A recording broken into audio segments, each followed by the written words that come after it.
কোরবানির ঈদে সবচেয়ে আনন্দের যে কাজটা সেটা হচ্ছে মাংস বন্টন করা, সবাইকে মাংস দেয়া, নিজেরা মাংস রান্না করে খাওয়া খুবই আনন্দের একটা কাজ। তো আমাদের এখানে মাংস বন্টনের কাজ করছে আমার হাজব্যান্ড, আর আমি মাংস রান্নার কাজ শুরু করেছি। তো চলুন শুরু করি। কোরবানির মাংস রান্না করি। আলহামদুলিল্লাহ, কোরবানির মাংস রান্না করলাম। এই যে অনেকগুলা মাংস একসাথে রান্না করেছি বড় একটা পাতিলে। মাংস রান্না করার জন্য যা যা দরকার সব গুছিয়ে নিয়েছি এখানে। তো এইটা হচ্ছে কুরবানির ঈদের দিন কুরবানির মাংস রান্না করার রেসিপি। অনেকগুলো মাংস একসাথে রান্না করেছি, তো সেই রেসিপিটাই আজকে আপনাদের সাথে শেয়ার করব। তো চলুন শুরু করি। কোরবানির মাংস রান্না করি। তো এখানে মাংস নিয়েছি 5 কেজির উপরে, আর এই যে পেঁয়াজ কুচি মেজারমেন্ট কাপে 3 কাপ পরিমাণ দিয়ে দিচ্ছি। 3 কাপ হবে না, ঠিক 2.5 কাপ পরিমাণ পেঁয়াজ কুচি। তো পেঁয়াজ কুচি দিয়ে দিলাম।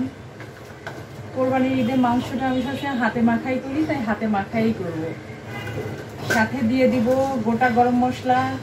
এই যে এখানে নিয়েছি এলাচের ফল, নিয়েছি হচ্ছে 15-16টা,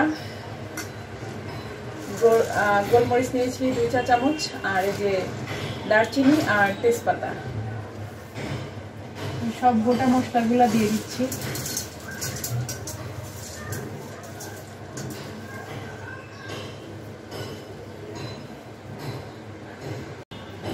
এবারে দিয়ে দিব রসুন বাটা।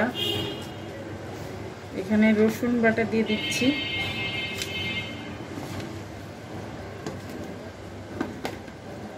রসুন বাটাও আমি অনেকটা দিয়েছি, মেজারমেন্ট কাপের 1 কাপ পরিমাণ। আদা বাটা দিয়ে দিচ্ছি 2 টেবিল চামচ দিলাম, 3 টেবিল চামচ আদা বাটা দিলাম। এবার দিয়ে দিব গুঁড়া মশলা।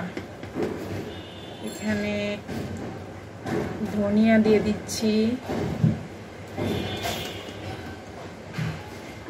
ধনিয়া দিয়ে দিলাম 1.5 টেবিল চামচ।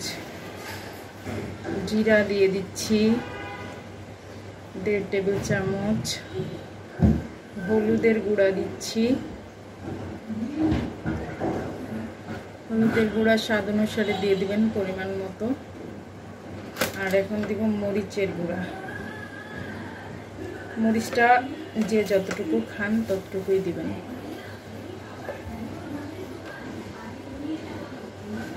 মরিচের গুঁড়া, লবণ দিয়ে দিচ্ছি।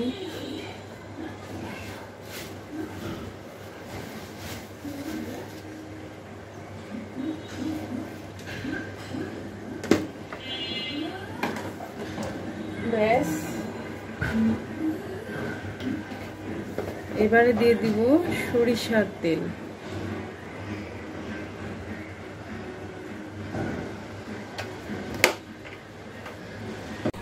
কোরবানির ঈদের দিন আমি গরুর মাংসটা সবসময় এভাবে হাতে মাখিয়ে রান্না করি, আর একটু বেশি করে রান্না করি। তো আজকে আমি অনেকটা মাংস নিয়েছি। এখন হচ্ছে এটাকে ভালো করে মশলার সাথে মাখিয়ে নিয়ে একটু পানি দিয়ে দিলাম। আর মাংস থেকে যথেষ্ট পরিমাণ পানি ছাড়বে, তাই বেশি পানি দেওয়ার দরকার নেই।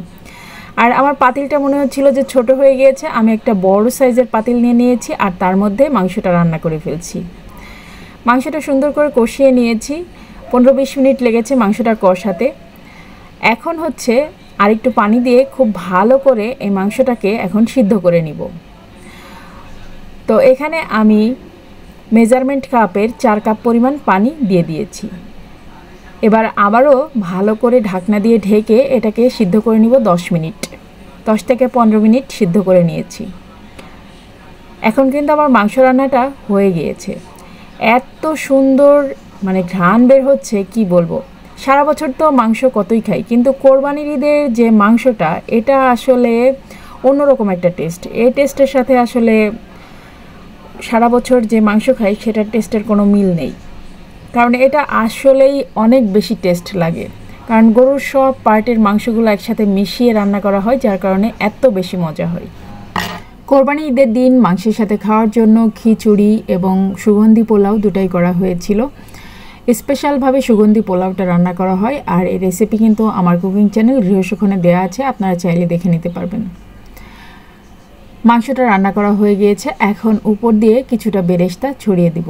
তো তার আগে আমি যেটা করছি, এই যে দারচিনি, এলাচ, এগুলা হচ্ছে তেজপাতা যেগুলো আছে সেগুলো সব তুলে ফেলে দিচ্ছি। এগুলার যা ঘ্রাণ যাওয়ার দরকার তা চলে গিয়েছে।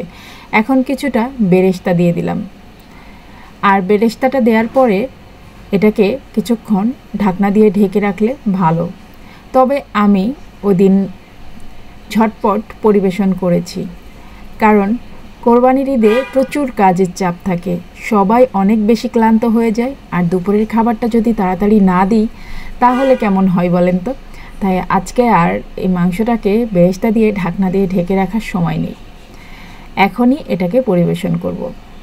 সেই টেস্টি হয়েছে। কোরবানির ঈদের মাংস রান্নাটা আমার কাছে এত বেশি ভালো লাগে, যেভাবেই রান্না করা হোক না কেন এটা অনেক বেশি টেস্টি হয়, কারণ একেবারে ফ্রেশ মাংসটা, আর তারপরে বড় কথা হচ্ছে গরুর সব পার্টের মাংসগুলা মিশিয়ে একসাথে রান্না করা হয়, যার কারণে এই মাংস রান্নাটা এত মজা হয়। সারা বছর কিন্তু আমরা কতই তো মাংস খাই, কিন্তু কোরবানির ঈদের দিন যে মাংসটা রান্না করা হয় সেই মাংসটার টেস্ট কিন্তু আসলেই অন্যরকম। আলহামদুলিল্লাহ, কোরবানির মাংস রান্না করলাম। এই যে অনেকগুলা মাংস একসাথে রান্না করেছি বড় একটা পাতিলে, আর এই পাশে হচ্ছে সুগন্ধি পোলাও, খিচুড়ি আছে, সকালে রান্না করেছিলাম। তো এই তো এখন দুপুরের খাবার দাবার রেডি, সবাই খাবে। কোরবানির মাংসের টেস্টই অন্যরকম। আমার কাছে মনে হয় যে কোরবানির মাংস হচ্ছে সেই মজার একটা মাংস। সারা বছর তো মাংস খাই, কিন্তু এরকম টেস্ট পাওয়া যায় না। কোরবানির মাংসেতে যে একটা টেস্ট পাওয়া যায়। তো যাই হোক, আজকের ভিডিওটা কেমন লাগলো, ভালো লাগলে অবশ্যই like, share and subscribe my channel and follow my Facebook page Afroza's world.